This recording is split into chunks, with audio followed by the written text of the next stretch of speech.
Now, who's that sneaking about my orchard, Some lost trick-or-treater making me burn my lantern oil? You better come out before I get upset. Come out wherever you are. I know you're in here, skulking about like a mouse in a field. I saw you hop the fence from my second-story window. Lucky for you, I'm not upset yet. I just want to see you. You wouldn't like me when I'm upset. You wouldn't like that very much at all, little mouse.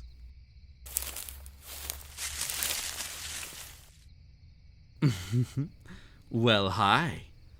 I thought it might be you.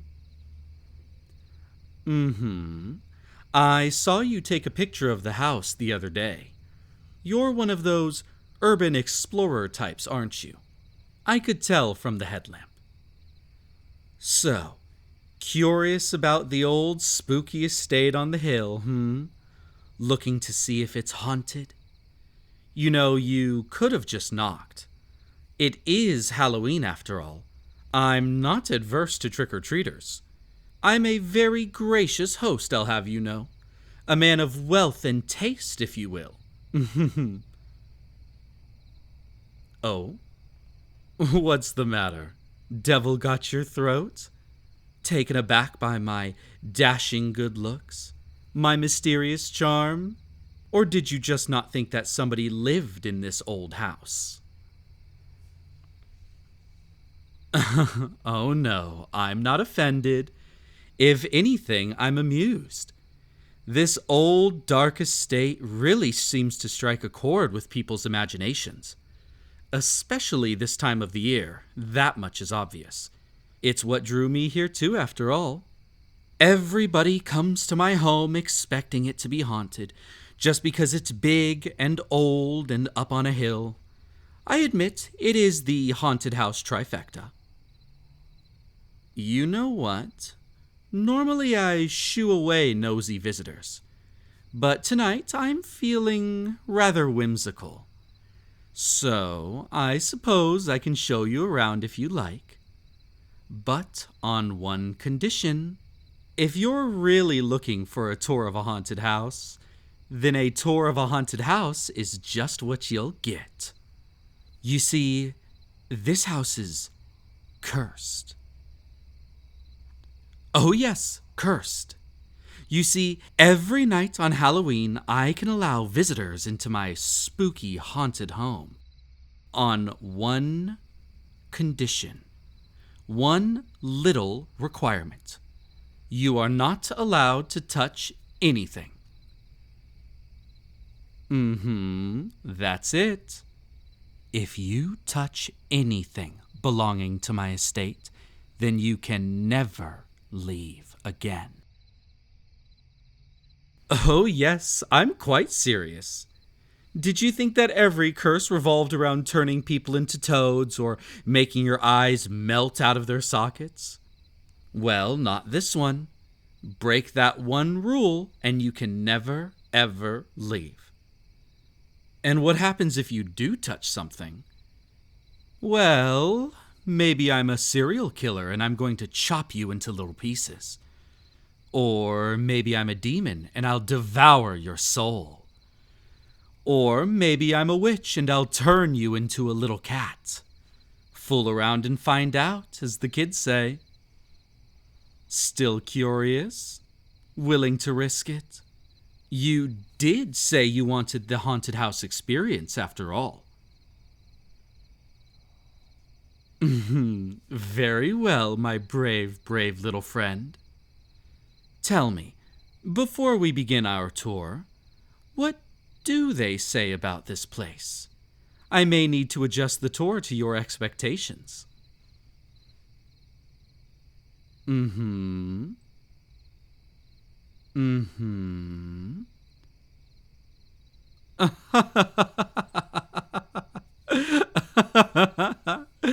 Oh, come on. That makes no sense historically. That's so silly. That's like Travel Channel level stuff.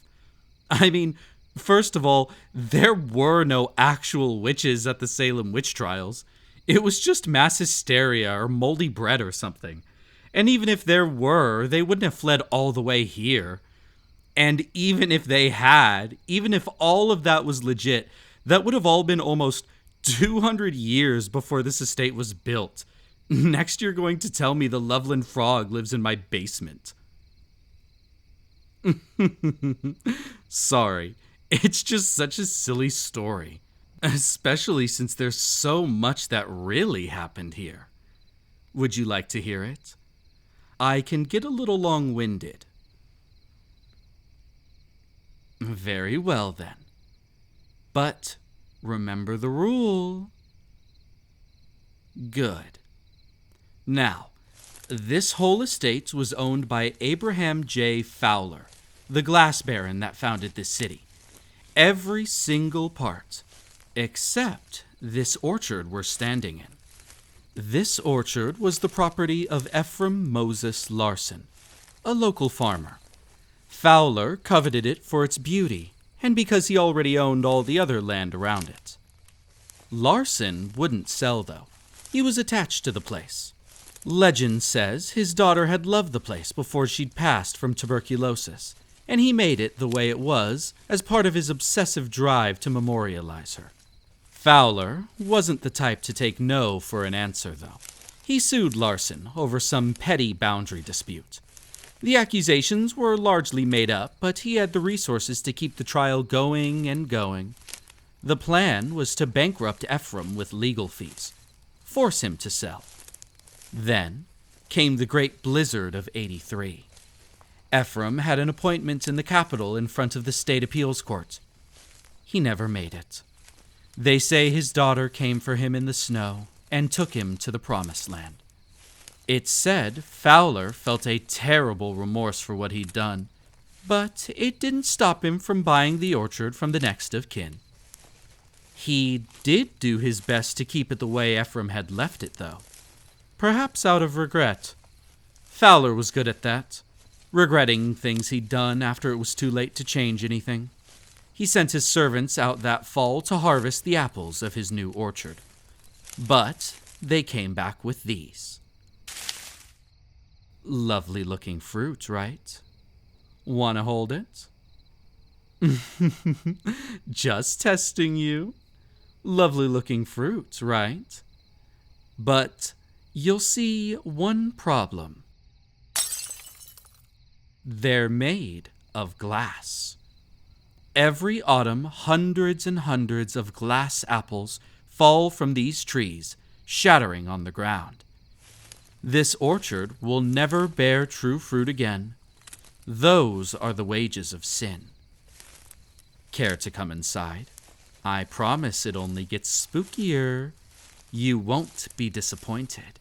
But if I were you, I'd turn back now. Oh, you really are brave. Then, welcome to my home.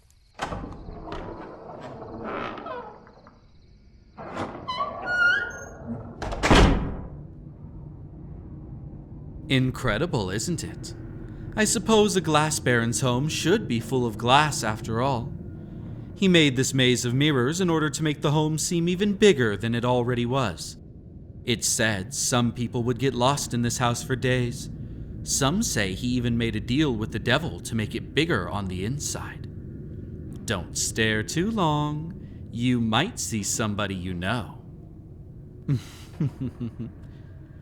Now, follow me to the study. Take my hand or you might get lost.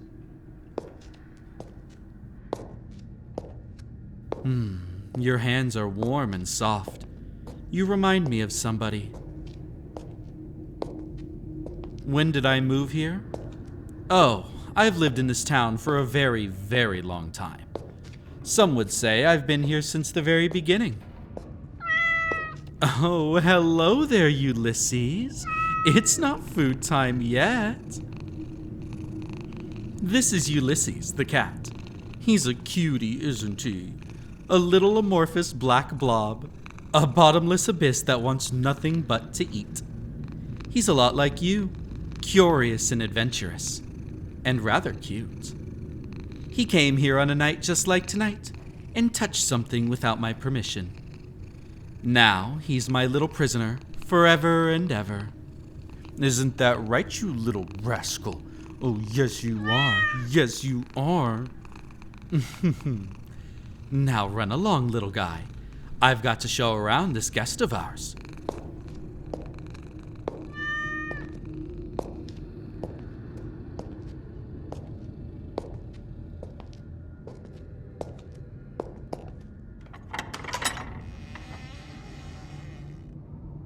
Welcome to the study, the throne room where Fowler ruled the city. Taken aback by that stained glass window? Beautiful, right? It was Fowler's masterpiece. Before he was a baron, he was a master glass stainer, and this was the culmination of his life's work, the centerpiece of his office. It's a celebration of the city, all the great events of its last 100 years. The arrival of the first settlers on the Erie Canal, his factory in the center of town, the regiment they sent to old Honest Abe during the War of Southern Treason. Shiny, happy people building a wonderful city, holding hands and singing songs, working together for a better tomorrow, all under the guidance of old Mr. Fowler. Lovely, lovely picture, isn't it? But you don't want to look at glass. You want to see something cool, don't you? Let me just adjust the light on my lantern. Oh, it's all different now that I've lowered the light, isn't it? All the veneer of selflessness has washed away. Now the window depicts all the sins that led to the creation of the city you call home. We see the time he brought in the Pinkertons to break the Great Strike of '94, the burning streets during the riots of '06, the bombing campaign of 1919 that got blamed on the anarchist, but was really him trying to drive all the retail shops and banks he didn't own out of town.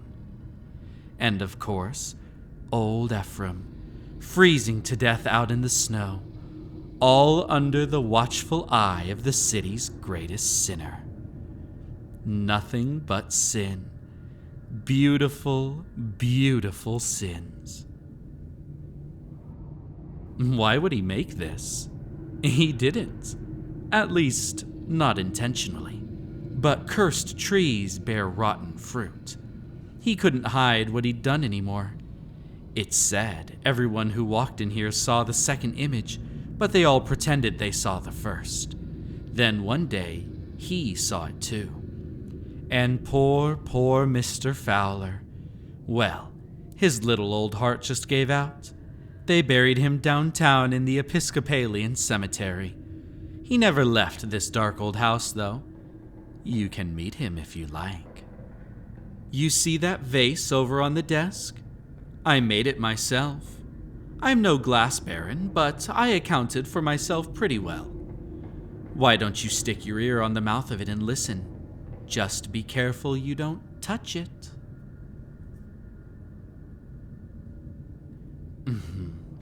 You hear it, don't you? Fowler's ghost wandered these halls for many a year, afraid to die, for he knew that fires awaited him. The most powerful man in the city was reduced to a shadow on the wall. Pathetic. Oh, he's harmless now. Just the spirit of a sad, broken old man. Couldn't hurt a fly even if he wanted to. I tried to just ignore him, but I found his crying to be tiresome. So, I stuck him in that vase and gave him something to really cry about. Listen to those lovely, lovely screams. What's the matter? You look a little disturbed. I never said this place wasn't really haunted after all. Those glass apples should have been a warning. You urban explorers aren't good with warning signs, though, are you? And on the night of Halloween, you never thought something truly horrifying could happen to you, did you? How ironic that on a night surrounded by fake goblins and ghouls, all innocent children in dress up, that you should encounter a real horror from beyond the grave. Oh, what's wrong? Scared? Want me to call your mommy? You feed off of misery and decay, and yet you're all just cowards, aren't you? Never faced anything scarier than some homeless people and junkyard dogs. Well, now you can say you've seen something really scary. The end. That's it. Yup, that's it. That's the end of the tour. What, you didn't think I was going to kill you or suck out your soul or something, did you? No. You asked for a tour of a haunted house, so I gave you one, just as I promised. Are you impressed with the estate? Is it as spooky as you had hoped? I bet this would make for a really interesting Instagram post. I'm so happy to hear it. I hope I didn't scare you too bad. You started to turn white there for a second. Well, I hope you've enjoyed it. Because you'll be here for a very, very long time.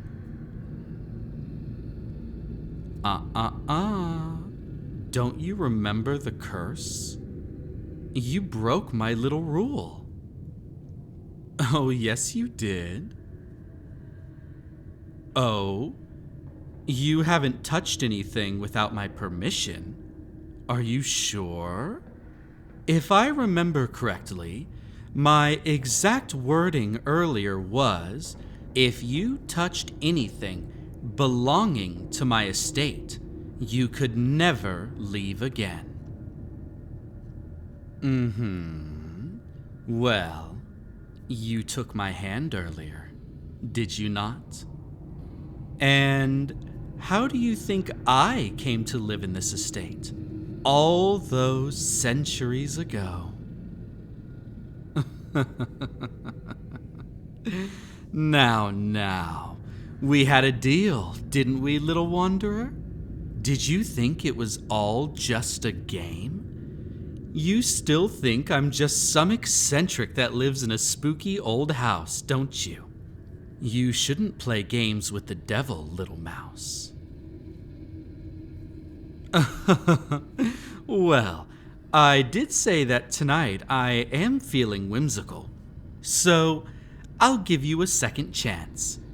If you expected a game, then why don't we play one?